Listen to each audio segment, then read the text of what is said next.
Life Management Science Labs would like to acknowledge that we live and produce this podcast on the traditional lands of the Wurundjeri people. We'd also like to acknowledge the traditional owners of the lands of our listeners and our international colleagues. We'd like to pay our respects to their elders, past, present, and emerging.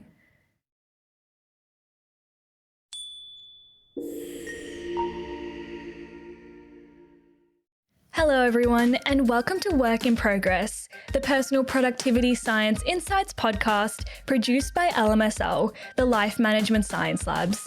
We are champions of life management science, providing structured insights informed by science and inspired by practice on key aspects of conscious living. Each week, we bring you scientific and practical insights on each element with the expert knowledge of professionals in the field. I am your host, Joanna. Let's get started. Hey everyone, I'm your host, Joanna, and you're tuning into the Work in Progress podcast, which is our personal productivity podcast. So on today's episode, we are going to be talking about sleep, but more specifically, how we can better understand sleep quality and how it contributes to better productivity. So I'm happy to say I'll be joined by our guest, Nicola Cann, to help dissect today's topic and delve into some helpful sleep hacks as well. Nicola is a sleep psychologist and works regularly with organizations to help promote better sleep. She has also worked repeatedly with families whose existing challenges were made harder due to poor sleep. And on top of that, she's also the founder of the Family Sleep consultant she created because she's passionate about improving people's sleep and raising awareness of the importance of sleep for children's development. Hi, Nicola. Thanks so much for joining us today. Hi, Joanna. Good to be here. Yeah, amazing. Before we get started, I'd love if you could tell us a bit more about who you are and what it is you do. Yeah, no problem. Well, I'm a psychologist and have been doing that for quite some time. I trained as an educational psychologist back in the UK some time back.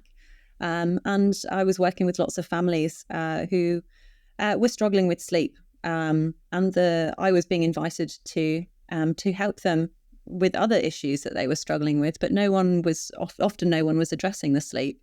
And after some time seeing this over and over again, I realized that there was a bit of a gap here for a lot of those families. So that's one of the things that got me very interested in sleep. And after kind of many more years of training and starting to specialize in that area, I set up my own business so that's what I now do full time. And I love it. I'm very passionate about it. I have a lot to say about sleep. Amazing. Well, I'm sure we'll get into all of that the further we get into today's topic. But I know that you love to travel and you love exploring new cultures. And before we had a chat about like where you're from, and you're from so many different places. Could you tell us a bit more about that? Yeah, I am from lots of places. Today I'm in Wellington, New Zealand, and it's a glorious sunny day, and I'm very happy to be here. New Zealand is the place I call home, but actually because my business is online, I work with people internationally, and I work with a lot of people in Asia, Australia, New Zealand, the UK. So actually that allows me to travel full time. So I've lived in lots of places, and I'm partly nomadic, which travel is a huge passion for me. And being able to build a business that's based on something I'm also passionate about that allows me to keep traveling as well is something that I really love about my life right now. Amazing. I think that sounds like a lot of people's dream that you're living at the moment. So that's really cool. Can you tell me a bit more about your organization that you founded? Can you tell me how it came about, what inspired it? I actually struggled with my own sleep for a long time, really through my childhood and teenage years, early adulthood. And didn't really get any good advice. A lot of the generic stuff that you'll find online is just not that applicable when you have chronic sleep problems. So I had lots of people who wanted to give advice and help, but none of it really helped.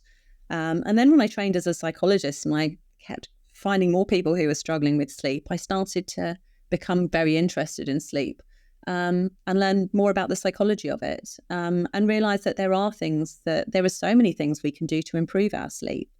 And as someone who has had lots of sleepless nights, I have a lot of empathy for the people that I work with. And I know what that feels like. I know when you've been awake all night, you're going into work the next day, and how hard that is just to do anything, really, just to function as a human being. So I'm really passionate about helping people fix sleep when it's problematic for them, but also maximizing their sleep so that they can maximize other aspects of their life. I'm a very active person, and one of the reasons I'm able to be really active is because I sleep well and I prioritize sleep. So when you approached me with this topic, I was really interested to come and talk about it. As a psychologist, you're often being asked to fix problems, and actually, it would be great if we didn't get to that point with sleep, if we were all prioritizing sleep and we weren't letting it become a problem. So having these conversations about being more proactive about sleep rather than looking at fixing something that's already broken is a great thing to be doing as a psychologist.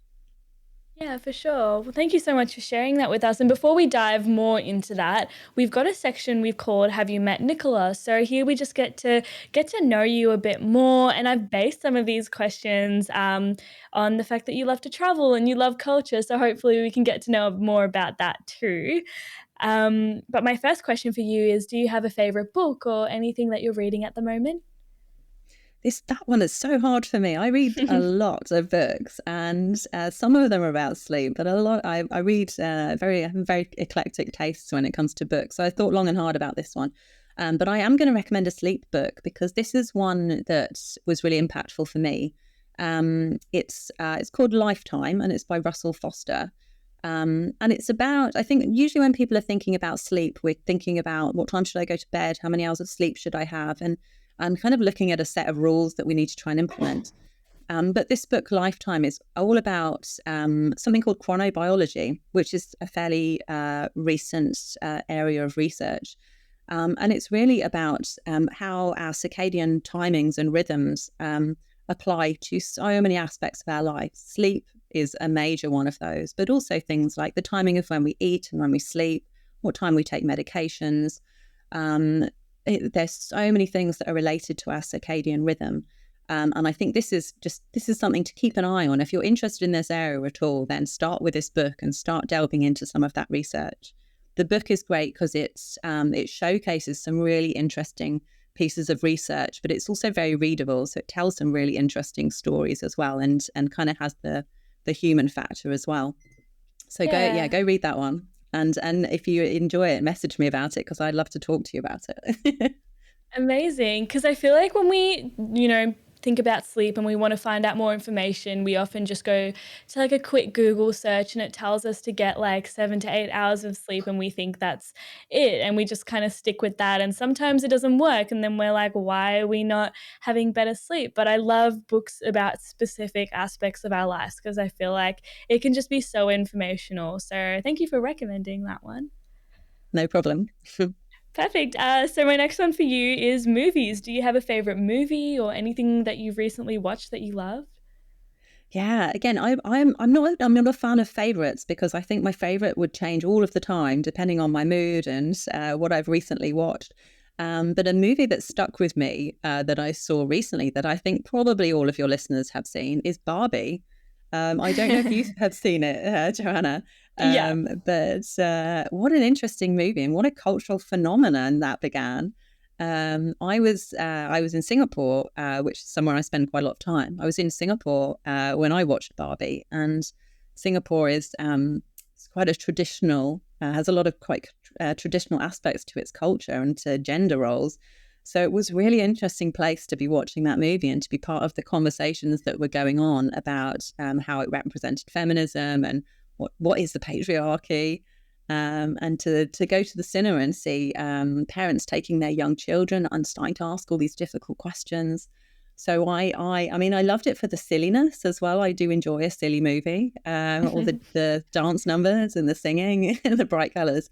But I thought it was really interesting to just see how that was received in Singapore and around the world. Yeah, for sure. I remember growing up with like the traditional Barbie movies, and I didn't really know what to expect going into this one, but it was so interesting and definitely not what I was expecting at all. But like as you said, seeing the conversations that arose from it was very surprising, and I think it was definitely a really transformational movie. So yeah, Yeah, yeah. definitely. Perfect. Well, my next one for you is, do you have a favorite place that you like to travel to? Ooh. Oh, that's hard as well. Again, favorites. So it depends when you ask me. I might say Wellington today, actually, because I've been away for a long time and I got back a few weeks ago. I'm going to be here for quite a while and I'm just settling in. And this is where a lot of the people that I love in the world are. And there's like the weather here is pretty awful most of the time, but today it's glorious. I have been at the beach, I've been swimming in the sea, Oh, which is you don't get to do. You have to take those chances when they come in Wellington. It's I love this. I love New Zealand. I love Kiwi culture. How friendly and laid back everyone here is. And so I'm really I'm at the start of the visit, so I'm really looking forward to the summer ahead and lots of music festivals and all sorts of fun stuff. There's always lots of gigs in Wellington. So yeah, right now, if you asked me 6 months from now when winter's coming, it would not be Wellington. But today as well. yeah, I can see the sun on you, which looks absolutely lovely. I got a Um, little bit of sun, but then I was at the beach for too long at oh, lunchtime. no, I feel like that's always a good thing. Wellington looks so beautiful in New Zealand in general. I've never been, but I've seen the photos and like the mountains and the remarkables, like definitely a mountain I really want to go to. But it looks such a picturesque place as well. Yeah, it's a beautiful place, and I think although there's certainly work for me to do here around sleep, people here have good work-life balance, and they tend to look after themselves certainly more than some of the other places I do a lot of work, like Singapore, where they work hard out all the time and they don't really prioritize rest. So the people here are doing a lot of things right, I think. Yeah, well, that's super interesting, actually. I never really thought to think of it like that, but and that's so great. You're enjoying where you are. But yeah, awesome. Let's move on to my next one, which I'm gonna veer away from favorites. So I'm just gonna ask you, what culture do you enjoy learning about, if you could pick one? Wow. Okay. Oh, all of them. I find culture fascinating, and there's so much to learn, isn't there? Yeah. Maybe I'll just draw on some recent experience. I had a wonderful trip recently to Vietnam, and I've lived in Asia, so I had spent time in Vietnam before, but I was there for weeks, so I really got to just kind of bed myself in and get to know Vietnam better than I have before. I actually write. I should give you a plug for. I write for a travel blog as well, and I wrote an article for the Awesome. travel blog while I was there. It's called The Travel Psychologist. So, if anyone's interested in psychology of travel, go and check that out. And I drew some inspiration for for my latest piece from my time in Vietnam, because there were so many things that feel confronting for me about being in Vietnam. The incredibly busy and chaotic streets. Just crossing the road is hard if you haven't practiced it. When I first set foot in Ho Chi Minh, it felt like absolute chaos, but in quite an exciting way. Um, and then they've got such an interesting and rich cultural history, and loads of historical stuff that you can go and experience. And being there long enough to talk to people about how they find being Vietnamese and living in Vietnam, you get such a different sense of a place when you really talk to local people about it. So getting different people's perspectives on what does it mean to be Vietnamese, and it's a fascinating country. The people are so friendly, and quite different culturally to me, and I think that's something I search for. I'm interested in people who are different to me, because I can learn so much from them. So it was an amazing trip. Yeah, loads of interesting experiences. Go to That Vietnam, sounds everyone. It's wonderful. Yeah, no, that sounds really cool. I've never been to Vietnam, but it looks beautiful. But I I can can give you definitely some agree. recommendations. I would love that. I'm actually going to Thailand next year if that's somewhere you've been. Not for ages, actually. No, I haven't. Oh, Which bit of okay. Thailand are you going to? I'm going to Phuket, if that's how you say it right. Yeah. Oh, classic. Yeah, that will be Yeah. lovely. Yeah. Yeah. But no, Vietnam for sure. I feel like I definitely need some travel advice, and you would be the perfect person for that. Awesome. Well, I've got one last question for you, which is if you could pick one place to travel to next, where would that be? That you haven't been to before? That I haven't been to. I've Yeah. got to say Costa Rica. And there is a little bit of a story behind that. When I first became a nomad and set off on my travels, Costa Rica was the destination I had in mind. That was 2 years ago, and I still haven't been. And now my friends mock me about this because every time I plan another trip, they say to me, "But when are you going to Costa Rica?" Because that was the dream. Costa Rica represented my nomadic lifestyle, and it became a bit of a running joke. When I was going to start traveling full time, I'm going to Costa Rica. It kind of represented being nomadic to me. And yes, I still haven't made it. So I've got plans to go to Costa Rica probably in 2025 now, but try and coordinate with some friends from other parts of the world as well. So when I do get there, I think it's going to be an amazing trip, and we'll probably want to stay for quite some time. Yeah, well, it seems like it'll be very revolutionary for you since it's been years now since you've been wanting to go. So I hope it lives up to your expectations, and I'm sure it will. It looks like a beautiful place. Perfect.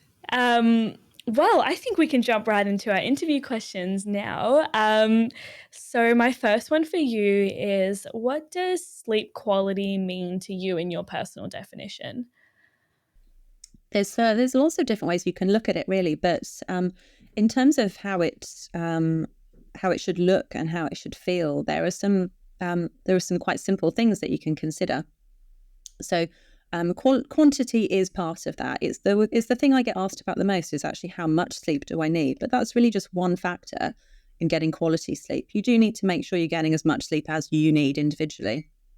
But it's also about how you feel. Are you feeling tired? If you're tired, something's wrong. You might be getting 9 hours of sleep and still waking up tired. There's something wrong with the quality of your sleep then. So are you waking up feeling refreshed is something to consider. And the other key one really is consistency. As I mentioned before about the chronobiology, we're learning so much more about the importance of our biological patterns and trying to be as aligned to them as possible. And sleep is a massive part of that. So getting your sleep to be as consistent as possible in terms of the duration and the timings throughout the week, but also on a longer term basis, that is going to lead to good quality sleep. If you're sleeping at different times throughout the week, then you can sleep for as long as you like, but it's not going to be good quality. So you're actually not going to be functioning at your best. You're not going to be waking up feeling really refreshed and ready for the day. So consistency is something I bang on about a lot. Yeah, I think that's really interesting because I always thought that if you get that sort of 8 kind of hours of sleep, that's all you need. And if you're still waking up tired, then you need more sleep or something like that. So could you talk to us about that a bit more? Yeah, it's a really common misconception, and it leads to people beating themselves up about sleep, which actually makes it harder to sleep well. If you're worrying about sleep, you're less likely to sleep well. But we see there's so much information online telling us that we need 8 hours. Usually, 8 hours of sleep is what you'll hear, but it's more like shoe sizes. I'm actually pretty average. I'm a UK 6 shoe size, so but if someone started telling me that I should be wearing a size 7 shoe because that's what everyone should be wearing, well, it's nonsense. And sleep's kind of like that. We have our individual settings for it. And if you actually I'm a short sleeper, I really need 6 to 7 hours of sleep. But if I'm always trying to get 8 hours and feeling like I'm underslept, then actually my subjective sleep quality is much worse. And I will feel tireder because I believe I'm not getting enough sleep. And I will work hard to try and get more sleep than I actually need. So it sets up a lot of really unhelpful psychological expectations that can lead into maintaining sleep problems or creating insomnia Insomnia is really about how much you worry about sleep. So when you're trying to, when you've got these unhelpful goals that don't actually match what you need as an individual, that sets you on a really unhelpful path when it comes to sleep. So duration is really important, but you need to know how much sleep you need as an individual and work towards that. Yeah, so for example, if someone's testing out, 7 hours of sleep and they're waking up and they're still feeling really tired, what would you recommend they do as like a next step to try and increase the quality of their sleep? There's so many things you can do. This is the wonderful thing about sleep. I like to view it as a ripple effect. I tend to recommend that people pick a couple of things that they can do they can do consistently over time. So what can you change about your daily habits that you can keep doing, that is easy for you to do, because it will have some positive impact on your sleep, and then it will all start to get a bit easier. And then you can build from that. There's no point in I see a lot of people who say have completely quit coffee, but they love coffee. So now they feel resentful towards their sleep because it's stopping them from having coffee as well as keeping them awake at night. And actually, coffee, like all sleep things, it's variable in terms of how much influence that has on individual sleep. Some people are more tolerant to caffeine than others. So you kind of need to play around with all the different strategies that are available. The generic sleep hygiene advice online is all based on some kind of evidence, but people tend to try and apply it too rigidly, as though the same thing will work for everyone. So things like trying to exercise regularly, eat at the same times, don't eat big meals just before bed, minimize your device use before bedtime. All of these are helpful strategies, but also you don't need to do all of them all the time. Find the things that are going to be the most impactful for you and try not to feel bad about it. I'm the sleep expert, and I sometimes am scrolling at 3 a.m. on Facebook, and I don't feel bad about that because I sleep well most of the time. So Yeah. you got to not let those strategies feed into all this kind of negative thinking that people can have around their sleep. There's on my website's resources page, there's a document, a PDF on there that people can download if they're interested in looking at the quality of their sleep. It's called the Sleep Sheet, and it's just an amalgamation of all the most evidence-based, simple strategies that people can implement. And people would see from that rather than it being a really prescriptive list, it's more guidelines, and it's more a case of tick which ones you want to try rather than do these 16 things and then you will sleep well. So applying some flexibility and cutting yourself some slack to the kind of the generic advice is the best thing to start with. If you're doing a lot of those things and you're still struggling, that's when you need to ask for more specialized help. Yeah, and just in terms of like picking like a couple things maybe that you could try, what's your advice for people in terms of sticking to that and remaining accountable for doing that? Because I know, for example, personally, it's so easy to get into bed, have my phone in front of me and just like fall asleep while scrolling on my phone. Like I know I shouldn't be doing that, but like it's much easier than picking a book to read for like 20 minutes instead of being on my phone. Yeah, yeah. Are you asking about specific phone advice or just trying to change sleep habits in general? Just trying to, remain accountable for those, better habits that you're trying to pick up. For example, reading over being on your phone. Okay. Yeah, this kind of goes beyond sleep advice as well, and just advice I would give as a psychologist before I started specializing in sleep as well, that behavior change is hard. So don't expect to be able to decide you're going to change something and then it just to happen.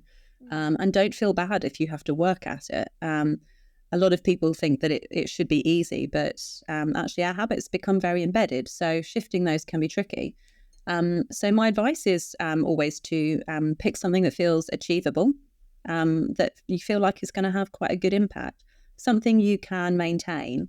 Because as soon as you start slipping with that habit, you can fall into that thinking around, oh, what's the point in this? I'm giving up. I'll start next week. And actually, every tiny step in the right direction is helpful. So pick something that is going to be the easiest thing for you to stick to, and just acknowledge that you're making an effort there and you're doing something good for yourself. And the other thing I like to encourage people to do is have an accountability buddy. So if you share a house with other people, partners, children, whoever, housemates. They can be your accountability buddy. Tell them what you're going to do, or even just tell someone at work. When you say it out loud, you become more likely to follow through on it. Even if that person doesn't ever ask you about it again, there's something about articulating that plan to other people that makes you more likely to see it through. So tell people what you're doing. You're also being a good sleep role model there as well, because you're showing people that you want to get good sleep. You're prioritizing that, and I think more people need to hear that message. Yeah, I feel like things are so much easier when you have someone else doing it with you, so you feel just like a little bit less alone in what you're trying to achieve. And for example, if you're both, having a bit of a period of, not being able to follow through on certain things, it's okay because you've got that other person as well. And just in terms of like examples of things we can do to help improve the quality of our sleep, what are some strategies that we can try maybe before bedtime? Yeah, well, actually, I mean, there's some classic things you can do before bedtime, but I would broaden it out and say, don't focus too much on bedtime, because a lot of the good work you can do is during the day. Okay. And a lot of people focus on bedtime, but you've missed lots of opportunities already by that point. There are things you can do during the day which really set you up for a good night of sleep. So I try and encourage people to focus less on bedtime. In terms of bedtime, have a lovely bedtime routine. It doesn't need to be strict, rigid, it doesn't need to be like extremely scheduled, but trying to go to bed at roughly the same time. Not beating yourself up about staying up late occasionally, but having a nice bedtime routine that you can look forward to. So whatever that means for you. I love reading, so it's the time of day when I really have some peace and quiet to read to myself. So I factor that into my pre-sleep time, so that I have a good half hour of reading, and that really helps to relax my mind and my body so that I'm ready for sleep. So whatever that thing is for you, build some things into that routine that help you to look forward to it.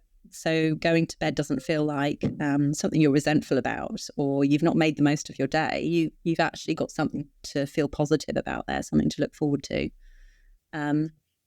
But as I said, the daytime stuff is actually often more important.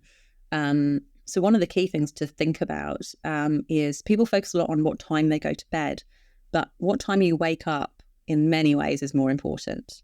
One of the reasons for that is because we can't really control when we fall asleep. We can just set the scene and make our bedroom and our routines as conducive to sleep as possible. But we might still find ourselves awake 2 hours later and really struggling to get to sleep. It's much easier to control the time that you wake up because you can set an alarm for that. So you can create more consistency usually around your wake up time than you can around your sleep time. The knock-on effect there is that the time you fall asleep will start to become more regular if the time you wake up is more regular. Because during the day, our sleep drive, our appetite for sleep builds. And the only thing that satisfies that appetite for sleep is more sleep. So if you wake up at the same time every day and let that sleep drive build throughout the day, you're going to be tired at the right time. Your body is naturally going to want to go to sleep. So you are creating exactly the right conditions to go to sleep at the time you want to go to sleep at. So thinking about what time you wake up and how many hours you need to be awake for to create enough sleep drive to get as much sleep as you need. So kind of flipping it on its head, really. So especially it's really helpful for people who have problematic sleep, especially because they worry about bedtime. They worry about getting to sleep. They get stressed out in the hours leading up to bedtime. They don't like getting into bed. So you're actually shifting the focus onto something people have way more control over. And that is actually really impactful on their sleep anyway. Yeah, definitely. And why do you think understanding and improving sleep quality is important for personal professional success?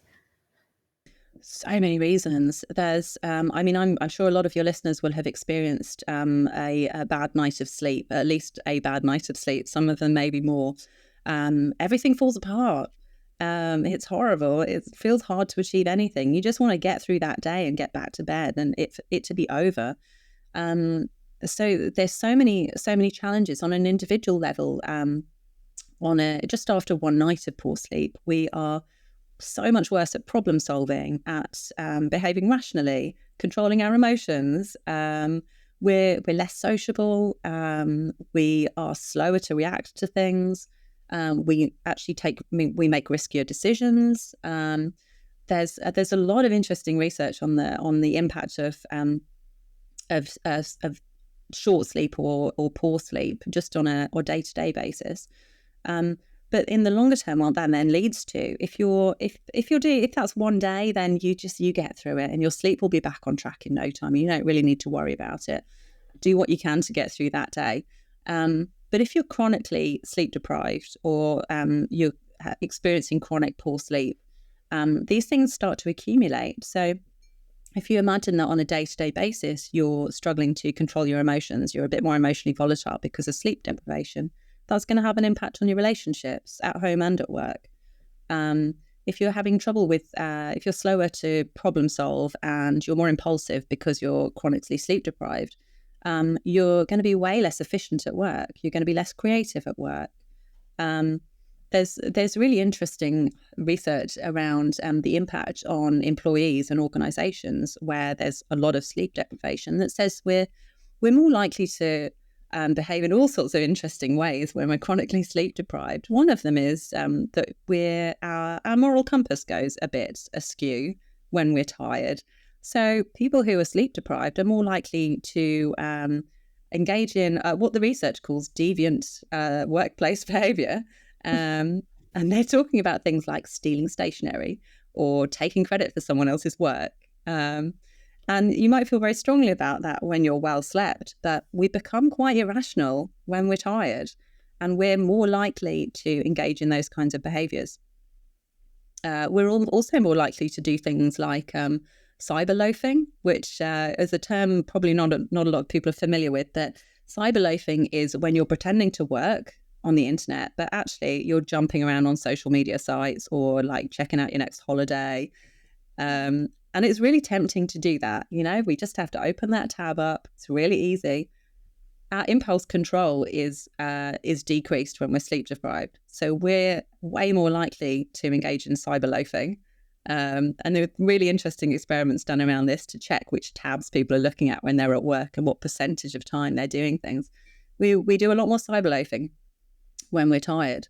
And then that has, of course, a longer term impact on your productivity as an employee.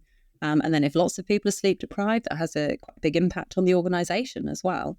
There's a lot of wasted time going on there.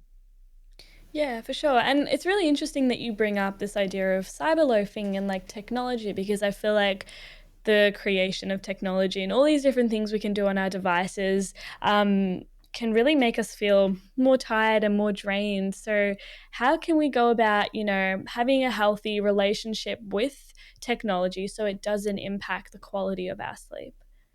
Yeah, I struggle with this because most of my work is online because I work virtually and I'm traveling.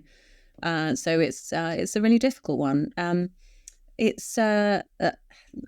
thing to note is that there will be people listening who probably don't have much control over this. And when it comes to work, a lot of the hours I spend online are working hours, and so I minimize that as much as is possible. But there's only a certain amount we can control that.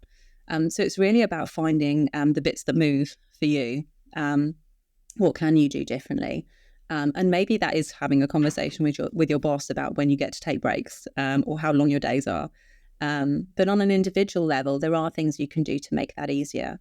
It is true that blue light has a negative impact on your sleep. And so that's why you see this advice about not having screen time just before bed.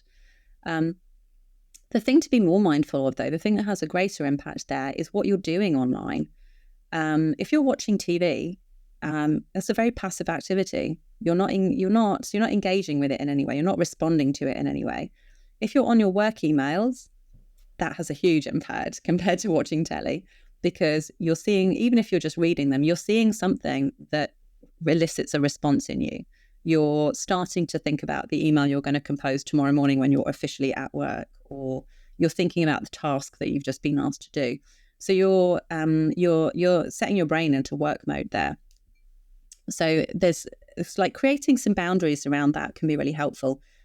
Just to think about, well, some of us just enjoy screen time before bed.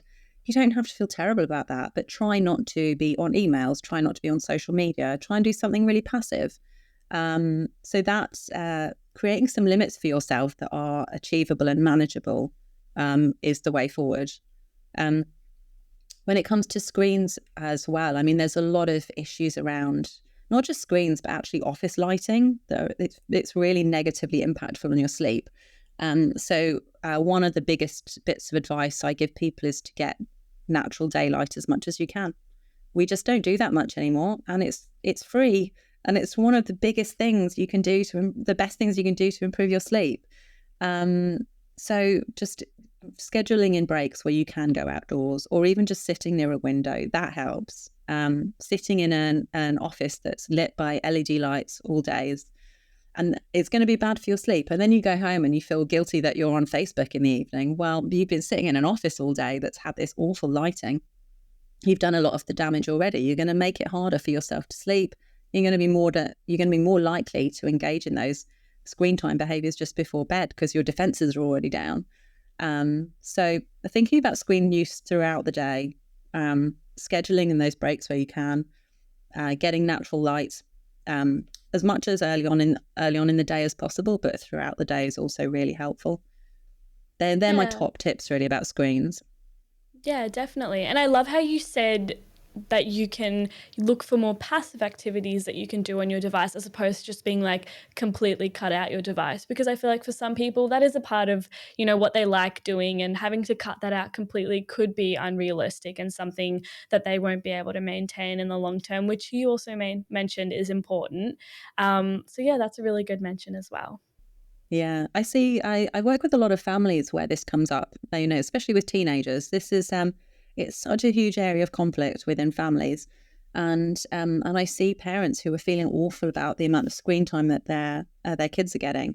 And so it leads to arguments before bedtime because they want to impose a curfew and the teenagers are not keen to do that. Can get really confrontational. Well, then the confrontation is what's keeping everyone awake because everyone's getting really stressed out about bedtime. And you know Yeah. you're going to have that argument. So you anticipate getting stressed out before bed as well. So actually having really strict rules about this, if it's going to lead to confrontation, is probably doing more damage than good. So allowing some flexibility on that, I think, is really helpful for a lot of people. Yeah, for sure. And I know we also have like supplements and things we can take that help induce better sleep, like melatonin, for example. Is that something that you recommend as being productive for quality sleep? No, normally not. There's not loads of evidence behind most of the supplements that you'll see recommended. Melatonin is what they say. One of the main things that melatonin does is it helps to reset the timing of your sleep if you take it at the right time.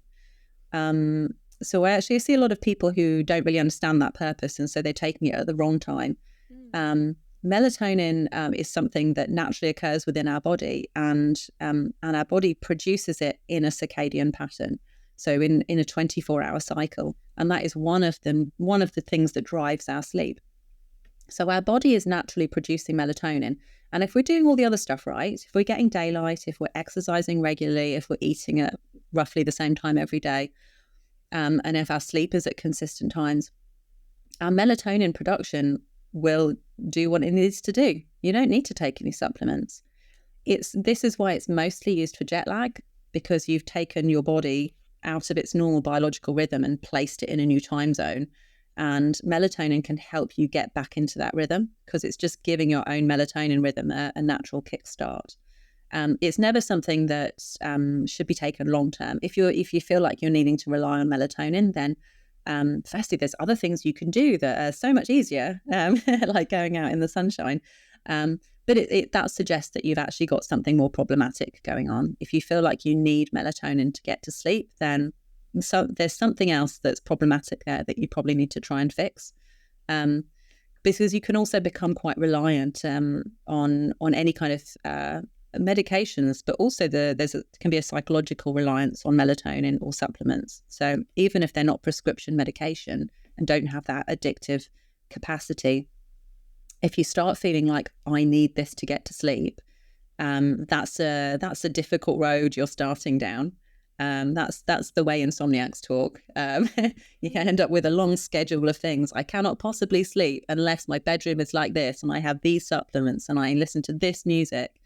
And what you're doing there is setting yourself up to fail because, well, no, you don't really need those long lists of requirements in order to get to sleep. You just need to build up your sleep drive effectively. But the more you feel like you need them, then the harder it is going to be to get to sleep without them. So you're creating a cycle there. And supplements can form part of that. In saying that, if you really enjoy a relaxing cup of caffeine-free tea before bed, and that's part of a pleasant bedtime routine for you, then fantastic. But if you feel like you're relying on something and you can't sleep without it, then it's problematic. So it's important not to set super rigid sort of schedules and routines for yourself before bed, because if you don't have those, then you're unable to sleep. Yeah, absolutely. And it's a bit of a there's a bit of a contradiction there. With I'm always talking about how important consistency is with sleep, but it's got to be not rigid consistency with some flexibility. Otherwise, exactly what you say, Joanna, you're starting to focus way too much on the details. And if you talk to anyone who sleeps well, they don't think about this stuff. They don't have a rigid schedule that they stick to. Yeah, for sure. And moving on, I'd love to ask you about naps and napping. So is this something that you should incorporate into your daily routine if you're getting good sleep, or is having a nap an indication of not having quality sleep? Yeah, I love this topic because I am a napper. I'm pro nap, and a lot of people are surprised by that. But they can be so helpful. People work funny hours. A lot of people, increasingly, there are people around the world working shifts and working. I work in multiple time zones, so sometimes you can't sleep at the time that your body needs to sleep at. Yeah. So scheduling naps can be really helpful to make sure that you're getting the amount of sleep that you need.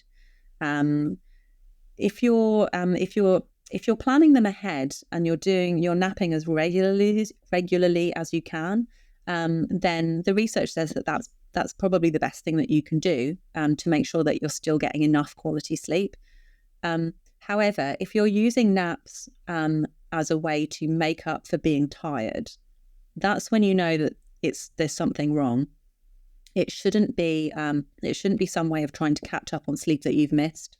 If you're waking up tired after giving yourself the opportunity to sleep for a full night, you're still so tired that you feel like you need to have a nap during the day, then something's wrong there. And it might be that your sleep's not good quality, but it might be other things. You might have some kind of illness, or it might be, it could be to do with your physical or mental health. So there's other things to explore, but you shouldn't really get to the point where you're so tired that you need to nap. It should feel like a treat. Or something that you've planned in. And the way to do it well is, as much as possible, if you're going to nap early in the day. Because like I said earlier about the sleep drive, it's a bit like your appetite for food. When you wake up in the morning, your appetite for sleep, you have no appetite for sleep because you've just had loads of sleep. Your appetite for sleep builds throughout the day.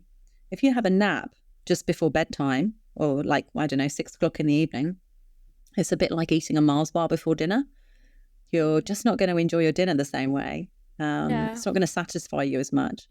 So if you're going to nap earlier in the day, because it will have less impact on your night sleep. Also keeping them short. So if your naps are around 30 minutes long, then that's ideal. Because there's a lot of research that says naps can really boost your energy, your problem solving abilities, all of those things that we were talking about before that can be problematic if you're sleep deprived. So actually a short nap can really boost a lot of those functions that are depleted when you're tired. But if you nap for too long, you start getting into those deeper stages of sleep, and you experience what we call sleep inertia. That's when you wake up feeling really groggy. So all of those benefits that you could have had from the nap, you've wasted those. So keeping your naps short, keeping them as early in the day as you can, is the most that's pro napping. They're the standards to stick to. Yeah, I love that you're pro nap because I feel like naps can be so good and such a treat as well. And there are some people who say you shouldn't nap because if you nap, that's an indication that you're just not getting enough sleep. But I feel like sometimes when you have that nap earlier on in the day, you feel like you can go for a bit longer, or you feel like we're more energized to take on the rest of the day before your proper bedtime as well. Yeah, napping smart is what it's all about. When I was flying back into New Zealand, I came from Singapore and I had flights that were at horrible times because I booked them really late. So I couldn't get the ones I would have liked. And so I rescheduled my sleep around that. So I napped before getting on the plane because I knew I wouldn't sleep on the plane. So I was a little bit less sleep deprived when I arrived in New Zealand. So be Yeah. clever about it. Use them. Yeah, for sure. I love that. Be clever about it. I feel like that's a good mantra to have. Perfect. Well, I think we can jump into our practices and habits experiment debrief section. So, here I'm just going to ask you about some more personal practices that you use to help cultivate better sleep. So, is there a practice that you specifically use to achieve better sleep productivity? Yeah, my favorite, and this is one of my top recommendations for everyone I work with, is going outside in the morning. It's very simple. There are loads of reasons why this helps with your sleep. Um, the sunlight impacts your circadian rhythm in a way that unnatural light does not. So you could sit in a really bright office and it will have almost no impact. Whereas going out into daylight, even on a cloudy day, really helps to set your circadian rhythm. And it's increasing your alertness in the morning, which helps you to feel ready for the day ahead. It helps to set off your sleep drive so that you start to feel tired at the right time later on as well. Because our bodies are so aligned with the sun and we close them off all the time. Um, so we're missing out on a lot of those cues in our natural environment that really help our sleep. It's so simple, but we just we live lifestyles now that mean that we're not exposed to these things very much anymore. So the sun helps to dictate when we are sleepy and when we're more wakeful, which feels kind of obvious, but we don't maximize it. So it's such a simple thing that you can do. It also helps set those rhythms, or like we were talking about melatonin. There's a lot of other neurochemical reactions that are going on in your body throughout your 24-hour circadian cycle. And the sun helps set those things off. So if you're struggling with sleep, one of the first things you should do is try and build in more daylight during your mornings, ideally. As with all of my advice, I understand that I have a very flexible lifestyle and I go for a 30-minute walk most mornings. I understand that's not possible for everyone. I'm lucky. That has such a huge positive impact on my sleep. But a lot of people just can't factor that into their days. So if you can't do that, drink your coffee sat next to a window when you wake up in the morning, or just go and stand outside for 5 minutes. You don't have to walk for 20. If you're waking up in the dark, like a lot of people around the world do, when it gets light, just try and step outside for a few minutes and like have your morning tea break outdoors or near a window or a balcony. So finding ways to again factor that in a way that you can achieve it consistently is what's key. Plus, going out for walks, starting the day with a little bit of exercise is just so good for the body and soul, I think. Now that I'm back in Wellington, where there's so much beautiful greenery, going out for my morning walks is just wonderful. Loads of birdsong everywhere and going out into the native bush. And it's doing a lot of good things for my sleep. Yeah, for sure. I feel like going outside is so underrated and people don't appreciate it enough. And it's so accessible as well. Like all you have to do is walk outside or go into your backyard or something like that. I'm super curious. What do you think would happen if you stayed indoors all day and you stayed in a very dark sort of environment? How would that sort of impact your sleep? There's been interesting experiments done where people have been left in caves, or Oh, astronauts, for example. yeah.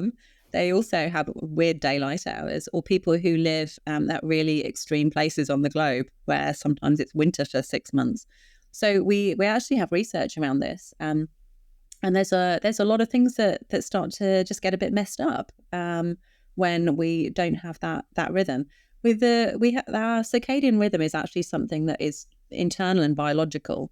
So most of us, our circadian rhythm is between 24 and 26 hours long, 23, 26.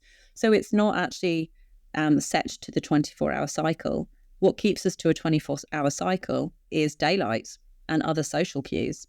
So when you take away daylight, which is the main thing that sets our circadian rhythm, you notice that people start to deviate from a 24-hour cycle. So they start to sleep at weird times, start to eat at weird times. They kind of would be roughly in sync with what's going on for them internally, rather than responding to their cues in the environment. But if people are without daylight for a long time, a lot of unhealthy stuff starts to happen.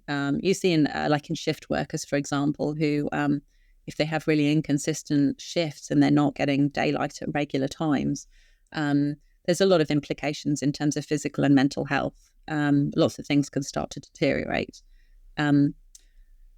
I try not to focus on that too much, because people can get quite hung up on this as well. Poor sleepers, or say shift workers who really struggle to get the daylight, can get quite freaked out about this stuff, and that has a negative impact on their sleep as well. So actually, it's probably more helpful just to focus on how do I achieve that in the most manageable way for me. Yeah, for sure. And how do you feel like incorporating, this morning dose of daylight into your daily routine has impacted your productivity? So much. I mean, aside from what I talked about there with the physiological aspects of it, it's also it's a really lovely time for me. It's quite a reflective time. I do a lot of thinking when I'm walking. Sometimes I'm listening to a podcast or some music, but often it's when I'm thinking about the day I have ahead, what plans I have for the week.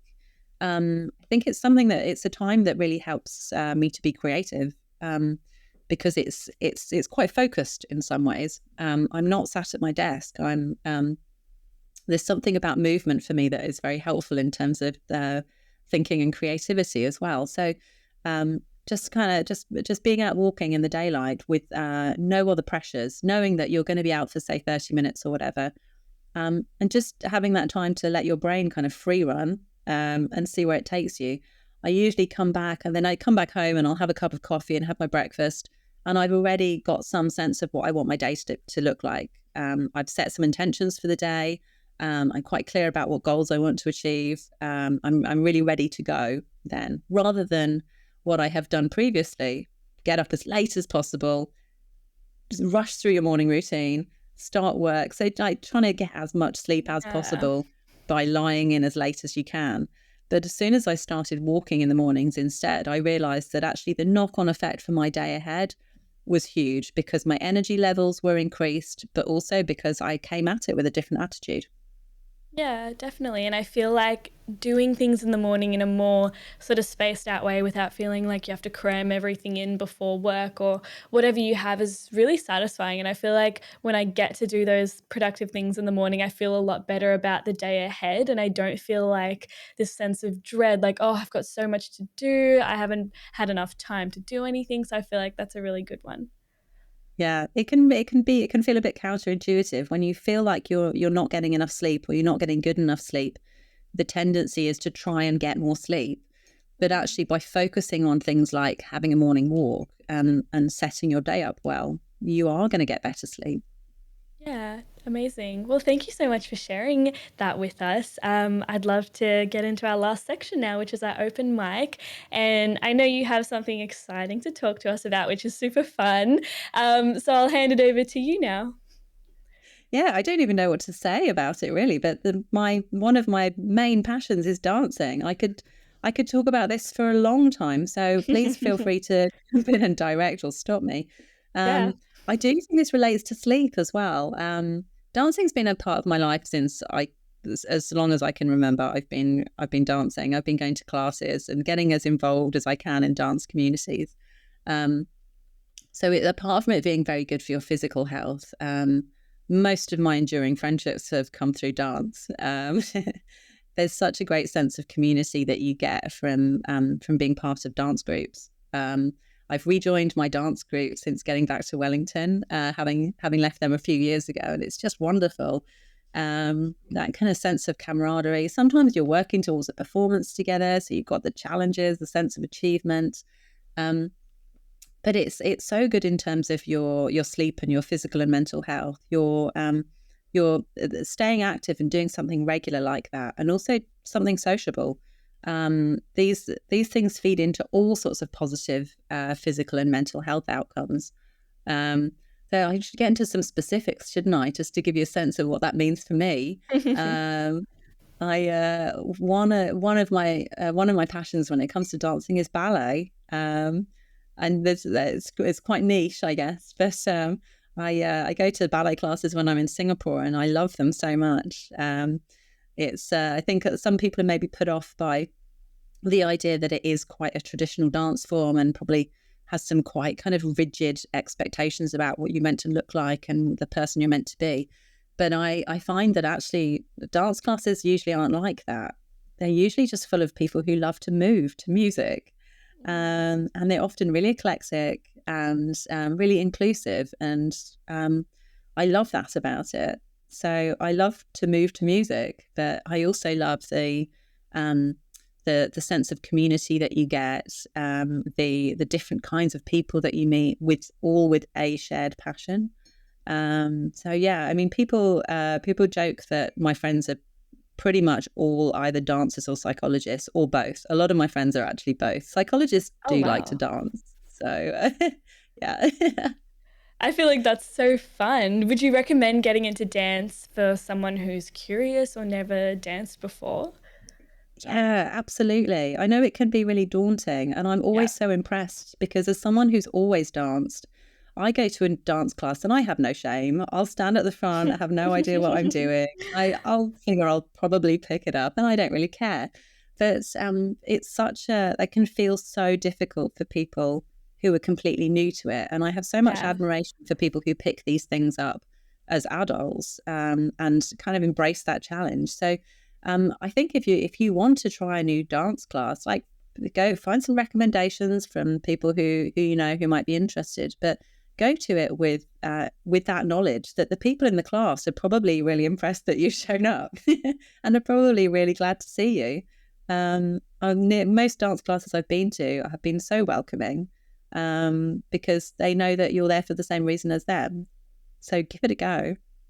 Yeah, exactly. I often find that it's really scary when you decide to do something and when you actually go to do it, like just getting there is the hardest part. But then at the end of it, you realize that it was worth going through that scary bit because you've done the dance class or whatever you're doing, and it was actually a lot better than you expected. Yeah, and even if you don't like that style, there's so many different styles of dance that you can do. So just have a go. A lot of dance classes you can just join for one or two lessons to try it out, you know, and get a sense of it. I'm terrible for this. Ballet is enduring for me, but I will try any kind of dance that comes my way. I go to all the beginner classes in all the different styles of dance you can imagine. So I try everything a couple of times, and then some of those things I stick to. So I'm very experienced at going to new classes, and I found them almost always to be really welcoming and fun experiences, even if it doesn't end up being for you. Go and give it a go. Try something new. So it's so good for our brains to just try something different, and that sense of achievement you get of having set a goal for yourself and tried something that's a bit outside your comfort zone. Yeah, it's good in so many ways. Yeah, definitely. Are there a few styles of dance that you would recommend or some that you've particularly enjoyed? I Ballet is my absolute passion when it comes to dance, but because my lifestyle is mostly nomadic now, it's quite hard to find ballet classes that suit me. So I've been on a mission to try and find dance styles that are easier to pick up as someone who travels a lot. So if Yeah. any of your listeners are thinking about this, one of the things I'd be looking into is be trying to make my decision on what to try next based on things like what's a really common form of dance across the world, so that when I go to Costa Rica, I can join the dance parties in Costa Rica. What do I need to know some basic moves in so that I can join dance wherever I am in the world? Because as I've traveled over the last few years, I've seen so many opportunities to dance, and have been restricted at being able to join in because I don't feel like I know any of the right moves. And actually, if you learn some of the kind of key partner dance styles, I guess, like salsa, samba. I'm very interested in kazumba at the moment. I think that's what I'm going to try next. But a lot of those kinds of styles are very friendly. There's a lot of social dances you can join in with. So you only really need to know a few basic moves and then you can join the parties. I love that. Thank you so much. That was such an interesting open mic. I love when we get to talk about random little topics that don't really have to do with what we're talking about. But that was so fun. So thank you so much for sharing that with us. I love talking about dancing. So thank you. No worries. Well, that also brings us to the end of today's episode. But thank you so much for coming on the show today and sharing your insights and your insights on dance as well. It was really great to hear from you. Thank you. Perfect. Well, for those of us listening who want to find out a bit more about you or get some further resources, where can we go?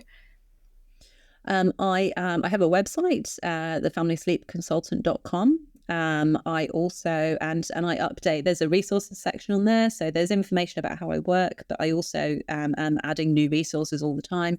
So there's like sleep diaries and checklists that you can do and stuff like that, things I've written. I'm also on quite a lot of social media because I find it's a great way to just tell people stuff that I find interesting about sleep. So you can find me on Instagram, Facebook and LinkedIn. And I post similar things on all of those platforms. So go for your preferred one.